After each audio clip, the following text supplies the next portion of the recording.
are speaking with some most influential artists that's doing their thing. And I have to tell you, I can't wait for you to introduce to the Miss Jordyn Simone. Yes. So I am your host, of course, Ashlee Lewis Redway. And it's your girl, Danielle Meeks. Oh my goodness. Jordyn, thank you so much for taking the time to sit with us today. I mean, your music is so amazing. I think I already told you, going back to Adrenaline, and it's, I mean, just leave me speechless every single time. So for those who may not know, kind of go into how you got started on your journey in the music industry and just kind of taking this path in independence. Yeah. Okay. Yes. Which mic you want still? Hello, y'all. My name is Jordyn Simone. First, I want to say thank you guys for having me. I really appreciate it. Of course. Yes. And Miss Mama, she told me that she's been listening since Adrenaline, which was back in 2019. Like that's really, 2019. That's some OG stuff. So I first want to say shout out to her. Thank you for the love. I really appreciate it. But how I got started, I feel like it was always kind of in the cards for me to be in music specifically because I was raised with a very musical father. My dad grew up singing in church and has always kind of brought me along, and me being a crazy daddy's girl, I just wanted to do whatever he was doing. So I think the initial spark of interest and passion was rooted in me just trying to be like my dad. And in that I ended up finding out my own passion and own direction in artistry as a whole. So I started singing in church from the ages of, I'd probably say 5, 4, and then from there I went to a musical theater conservatory called Amazing Grace Conservatory, and there I feel like is where I kind of stepped out and kind of found my wings and started just looking through the ideas and identity of what I wanted my artistry and my voice to really be. And then from there I went to a musical theater high school doing musical theater and jazz, then went to USC's Thornton School of Music and studied popular music and music business. Okay. So Thornton? Okay, come on. USC alum, Trojan, fight on. Okay. But no, so I think in that respect, it kind of just shows that every single step of the way, there was always music involved. There was always, creativity brewing. So that's where it started. And then at USC, maybe my sophomore year or so, is when I was like, wait, I need to start really leaning into figuring out what it is to be an artist outside of what it is to be a singer, a vocalist, a musician. And I really delved into songwriting. I think during the pandemic was a great time for me to just iron a lot of those things out as far as what I wanted my music to represent, the type of music I wanted to write, what genre that leaned more towards, what message did I want to send. And so I gave myself this challenge during COVID, actually, where I wrote 50 songs for 50 days. And it was kind of the first time me putting myself on the the fire a little bit to be wait, if I'm going to do this, I need to take this as serious and put my money where my mouth is and all the above. So kind of from there, I'd say 2019, 2020 is when I really started to lean into, being an artist. Yes. Yeah. Oh my goodness. Beauty, brains, singer, songwriter, everything, all above. Now, how do you feel that you continue to, being that you've done this since 2019, how do you feel like you reinvent yourself? How do you feel that you've grown from 2019 to now? Yeah. I think for me, it's not even a matter of feeling like I've reinvented myself, because I don't even feel like I've reached the pinnacle of who I am as an artist. And I think that me and my manager Megan are always kind of talking about new ways to just lean into more of the authentic versions of me. And that's honestly where the project that I just released, I want to say 2 weeks ago, came from. It's called No Demo Left Unheard, and the idea behind it is just leaning into the things that feel authentic and true to me versus things that I'm trying to oh wait, this could be an industry move, or this could be a really good play where if I do this and maybe I can get this contact and open this door. Or following the trends. Exactly. Or this has this has TikTok virality, so let me drop this. You know what I mean? Stuff like that, which I think is super consuming. And when it, I guess, in becoming an artist. And so Megan was like, we kind of got to just take a step back from all that and lean more into what is you and what feels authentic to you. Yes. So yeah, I would probably say it's just the idea that I never feel like I've fully reached it. It's the idea that I feel like I'm always walking towards, the new version of me, the full version of me. Yeah. Oh, love it. Listen, you dropping gems, because you're really saying how you had to kind of focus in, and that's what I love, and just kind of understanding you as an artist, knowing you're creative and what you're going to accept and how you're not going to be flexed to be put into a box. So that's what I took away from that. Exactly. I want to go into, because obviously we're here. Obviously, tonight is the night of the biggest night of music. We're here. Grammy weekend has been a lot of events. I'm quite sure you just, honey, she just tore down on the stage. Okay, she tore down. Just sing a little something for the Grammys, honey. She I'll tore be there down next year. Don't worry. saying Right, it. exactly. Maybe nominated. You don't know what can happen in the You year. never know. All I need is 365. Listen, Okay. you don't know what can happen in the year. So we speaking that. So I kind of want to go over just, your thoughts and just trying to find balance and trying to not only put together your things, your showings and events, and trying to get your name out there and just kind of move in the sense, and then obviously all of the other events that are going on. So how are you finding balance between, trying to maneuver in all the events and your creativity, and also trying to put together your stuff to kind of, stay in the realm of Grammy weekend? Yeah, I think Grammy weekend is really fun. It's really fresh, but I think I'm very much so in the beginning phases, in the kind of developmental phases of my career, to where I'm a lot more focused on how I can be in that room in the future. So as much as I want to be outside with the girls, at all the little functions, there was a lot of kind of sacrifice that had to be made as far as going to the events, because as much as I want to network and be in the mix and be in the scene, which I'm always happy to do. I'm also in LA full time, so that is a never-ending battle. Or so you used to it. Exactly. I'm used to being in LA. I guess always kind of the vibe here. But even then, I had a show on Sunday, so I was like, you know what? I really wanted to go to this event on Saturday night. I wanted to do, go get a little drink. I was like, you know what? Let me stay in. Let me center myself and prepare. So I think it's a lot of sacrifice. Let me keep these vocals intact. Exactly. Exactly. That's the priority. Yes. And you did bring up, you just released your project, No Demo Left Unheard. So what mental space were you in, to bring that together? It's kind of similar to what we touched on as far as tapping into the most authentic versions of me. I think in reality, me and Megan were like, okay, so it's the top of the year. It'd be so great to start this year with all the work that we had put in, behind the scenes at the end of 2023. And what's a better culmination of that than, releasing a body of work that feels like it's authentic to me. And because there's a song that I was teasing called Hold Me, and that's the song, one of the main singles on the project. And I was teasing that on TikTok months ago, the middle of 2023. And I never released it. And when me and Megan started working together, that was one of her first questions. She was like, why did that song never come out? And I had every excuse in the book. I was like, well, I don't know. I didn't feel like I had the distribution support, and I didn't know exactly what direction I wanted to go in for the next song, and didn't want this one to be misleading to my overall sound. And there was just a whole bunch of excuses. And kind of when we sat down and had that conversation, it was like, well, then why don't we just start off the year with that level of transparency and vulnerability and accountability on my end as an artist. So yeah, that was really the root of it. So No Demo Left Unheard. And I kind of want to make it a thing that we bring back, maybe a volume series of some sort, where I release, some of my favorite close to the heart demos every year to just kind of kickstart the year. I love it. I love it. And kind of just to piggyback off of that, with this 3-pack single that you definitely put out, kind of talk about, what you want your audience to kind of take away. Now, you did touch a base upon transparency, being authentic. What is the main overall message that you want your audience to kind of see where you are? Yeah.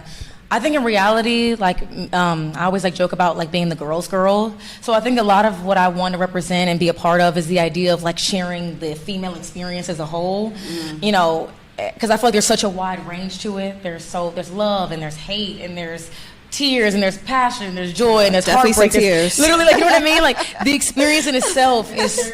Exactly. And I think that in wanting to represent the girl's girl and, being that narrative for us, there does have to be a level of vulnerability that I have to be okay with sharing as far as my journey. And that's why even when kind of releasing the project, a lot of the posting, initially talking about it and just marketing it as a whole was around the idea of being it was in a moment that I was too scared to move on, and now I'm moving on it, Yes. So in trying to be more open with, the audience and, future fan bases and all the above, I think my goal is to just be the voice of the girls. Good, bad, and ugly, honey. Just to piggyback real quick. Go ahead. So when you started opening up and really trying to show that vulnerability, how difficult and what did you have to do to get out of that space?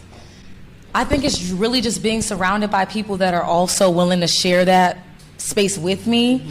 I think that the industry is this huge monster in itself, And I think that when you're in rooms where you don't feel like 100% supported or love, and you're just kind of like trying to flex and make sure that you're putting on your best face, a lot of transparency and vulnerability kind of gets lost in translation. So I think in working with people that I feel like genuinely understand my vision and are helping me fulfill purpose, I've been able to just kind of take off a little bit of the face or the facade that I've put on and just be more authentic. Shout out to the team. Shout out to the team, honey. Okay. Shout out to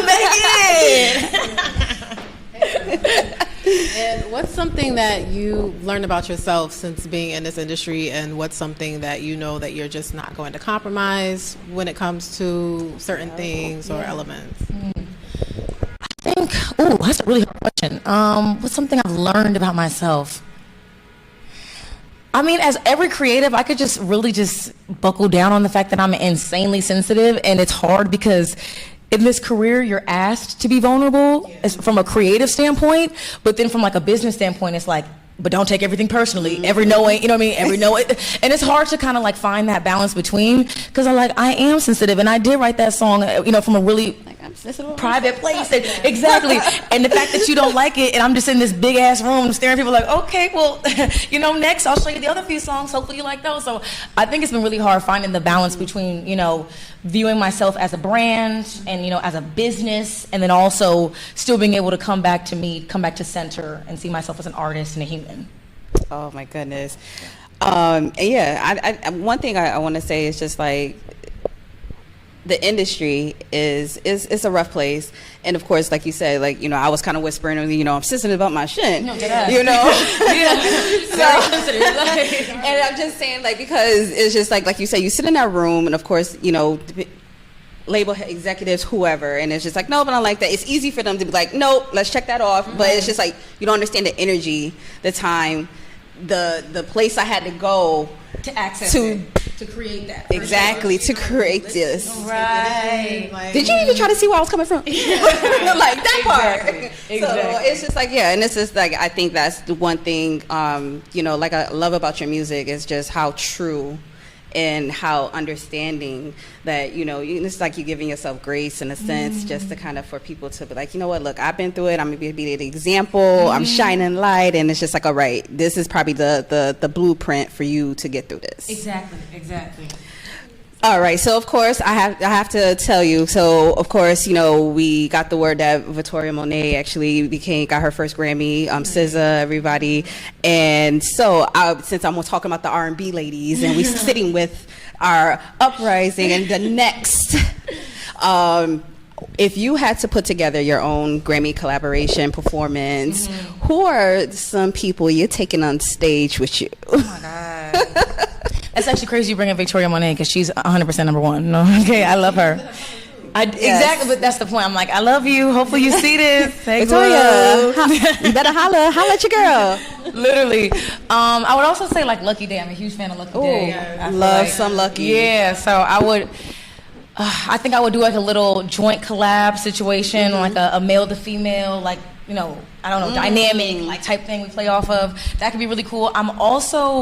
I'm really loving a lot of what R&B is doing right now. If I'm thinking of some of my favorites, that's for y'all that keep trying to say R&B is dead. It's not. It's never been dead. It's not dead. It's never been dead. I'm trying to see who else am I really loving. I love Ari Lennox. Yes. Really obsessed with who else? Joyce Rice. I think she's insanely talented, super hard. So honestly, it depends on what the angle will be. If it's given like girl power moment, like girls, like we were just talking about, I have a whole female lineup. You know what I mean? I got that already locked in. But if it's kind of like we want a little combo special, I can bring the guys into the chat. I love it. Yeah. Love that. And looking ahead, what are some goals that you, like long-term goals or short-term goals that you see for yourself within like the next couple of years? Yeah.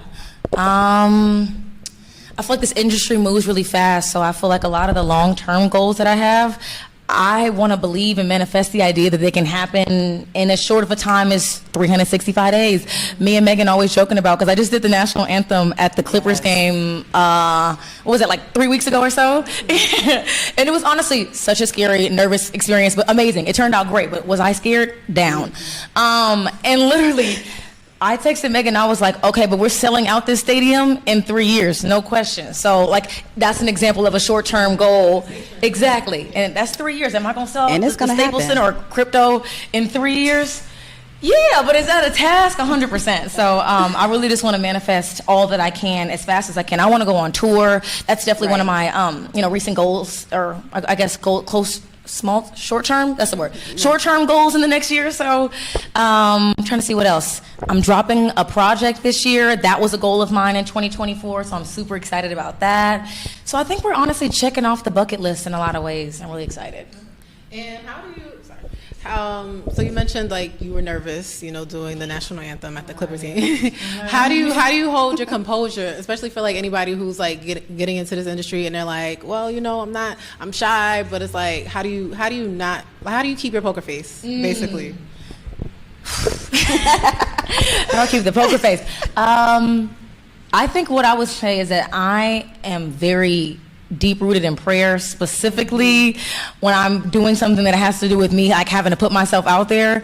I feel like my prayer every time before I walk on stage, I'm like, God, remove me and put you in here, because the way that if it was just me and my mind, we'd be up here spiraling, you know what I mean? And every time I'm on stage, I very much so feel that, because I'm like, once I start the song, I'm like, I lost the nerve, I lost the anxiety, the pressure to try and convince or prove audience. Like, it very much so just feels like I'm doing what I'm supposed to be doing. So in that respect, I feel like, really anchoring myself in God and in prayer. Listen, them nerves when you be on stage is something else. Okay. Yeah. And so speaking of, I know you said that you got some upcoming projects, especially for this summer. Yes. Can you give us a little tea in regards to like kind of overall focus and theme? What are you looking to kind of put your energy in with this new release? Yeah. And what we can expect. Okay. So there is I'm trying to see. Wait, is the contract signed? I'm being dramatic. Yes, it's coming out regardless. I'm being dramatic. Okay. There is a feature project coming out this summer that I'm actually super, super excited for. It's a 5-song all-male R&B feature project. So exactly, which I think feels super new and different. And yeah, I guess the whole point of it is to kind of discuss the dichotomy or the dynamic between the male and female perspective in love. So I'm obviously the female voice, and then all the male features are the male perspective. And it just kind of like touches on every single component of a relationship, whether that's the sneaky link, whether that's it's complicated, whether that's you're the love of my life, the heartbreak record. Exactly. Ain't nobody want to hear all that. I've been here. I've been here. We're talking about that. But no, yeah, that's kind of the point. So, and gearing up for that and just kind of being ready for it. The gist and the goal was for me and Megan to lean into the idea of collaboration, to just kind of immerse ourselves more in the R&B space as a whole. And I'm like, well, what better way than to create records with some of my favorite R&B artists right now? Can you spill some of the who? Megan, can I say? She said a letter. That was crazy. You want me to say something? Okay, cool. No, there's no suing. There's no suing happening. No. I'm trying to see. Okay, so we have one with Reggie Becton, which I'm super excited about. We have a record with Fabo. We have a song with Matt Keen, which is really fire. Who else am I missing? T.A. Thomas. I know y'all interviewing him actually this week during Grammy Week, so yes, we have a song coming out with him. That's going to be super fun. So I guess that's like some of my favorites on the project. When I tell you the R&B, yes, I love it. And of course, once again, we just want to thank you for just taking the time. Thank you to Megan, your whole team, and personally to you as well, just for sitting with us and giving us opportunity to kind of speak about just real music, the substance of music, especially when it comes to the genre of R&B. That R&B is not dead. That part. It will never be dead. Never. Okay. And before you get out of here, of course, you as an independent artist, you're trailblazing at this point, and obviously you started from the bottom. Give your words of encouragement to artists or creatives who is trying to, either find their direction back or just really just trying to pursue this field. Yeah. I think I'm trying to I actually want to say something that I feel like is actually valuable instead of just like, keep going, keep your head up. You know what I mean? Like, that's not real. Like, you don't want a cliche. Yeah, no, not at all. I get it. I think that the biggest lesson that I needed to learn is that everything and what we're doing is very much so a ratio game. So a no is just another step, you're checking a box that pushes you closer to that first yes. And so I think the idea of leaning into the idea of like, this whole thing is just ratio. Okay, I got 5 no's. That means I probably got 2 or 3 more no's before that yes comes. Right. And really leaning on that, and just like the reassurance in who you are as an artist has really taken me a long way, because I think there was a lot of moments where I was like, am I really doing what I'm supposed to be doing? Like, I really just started out as a singer. Like, am I really all that it needs to be an artist? I've always questioned and doubted those things, previously. So stepping into this year, in the past, I want to say 2 to 3 years or so, really as Jordyn Simone, the artist, that's been my biggest encouraging tool. I got 5 no's, cute. The next one gonna be a yes. Right. You know what I mean? So yes, keeping that positive mindset as a whole. That's what I would say. I love that. Listen, ladies and gentlemen, Jordyn Simone. Thank you guys. I appreciate it. So first of all, thank you again. Listen, I tell everybody, we tell all our audience, that independent artistry is no joke. It takes a lot to be an independent artist, so please just do not stream the music. Go purchase the music. All right, I tell everybody. My husband already get on me because I'm running up the credit card on Apple Music, okay, and iTunes, all this other stuff. Like, it's crazy. So please, it takes a lot. Just make sure you go to the latest 3 single pack. No Demo Unheard. It is it's everything. Please make sure you go get it and support. All right. Thank you guys so much. Of course. So listen, you already know I am one of your favorite hosts, Aisha Lewis Redway. Sorry, your girl Danielle Meeks. Guys, you already know it's nothing but real music, real style, and real people. And listen, it don't get no realer than this. It don't all get right. So until next time, Peace. Peace. If you can't see